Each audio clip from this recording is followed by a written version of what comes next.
পানি বিষয়ে সচেতনতা ও গুরুত্বকে তুলে ধরার জন্য সারা বিশ্বে প্রতি বছর 22শে মার্চ বিশ্ব পানি দিবস পালন হয়ে আসছে। তারই ধারাবাহিকতায় আজ বাংলাদেশেও বিশ্ব পানি দিবস যথাযথ মর্যাদায় পালিত হচ্ছে। এবছর বিশ্ব পানি দিবসের প্রতিপাদ্য হিমবাহ সংরক্ষণ, যা জলবায়ু পরিবর্তনের প্রভাব মোকাবেলা ও নিরাপদ পানির ভবিষ্যৎ নিশ্চিত করার উপর গুরুত্ব আরোপ করে।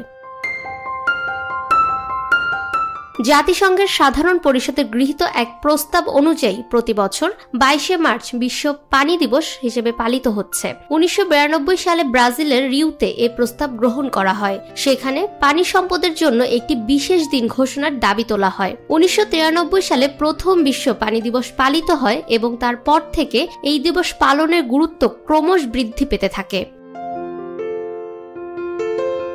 এই দিবসটি পালন উপলক্ষে বিভিন্ন সংস্থা ও প্রতিষ্ঠান নানা কর্মসূচি গ্রহণ করে। টেকসই উন্নয়ন অভিষ্ট বাস্তবায়নের মাধ্যমে 2030 সালের মধ্যে সরকার নিরাপদ পানির নিশ্চয়তা প্রদান সহ প্রাকৃতিক পরিবেশ রক্ষা ও পানি দূষণ কমানোর লক্ষ্যে বিভিন্ন কর্মসূচি হাতে নিয়েছে। পানি সম্পদের সুষ্ঠু ব্যবস্থাপনা, জলবায়ু পরিবর্তন সহিষ্ণু উন্নত প্রযুক্তি উদ্ভাবন এবং তার যথাযথ ব্যবহারের মাধ্যমে পানি সম্পদ মন্ত্রণালয় এবং এর অধীনস্থ সংস্থাসমূহ দক্ষতার সঙ্গে কাজ করে যাচ্ছে।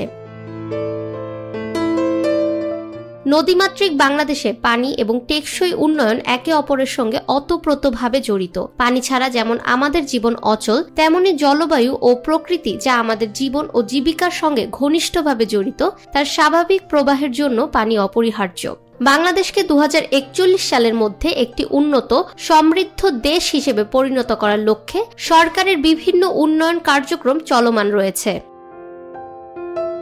ফাহমিদা বিনতে আনোয়ার, নিরপেক্ষ নিউজ ডেস্ক, ঢাকা।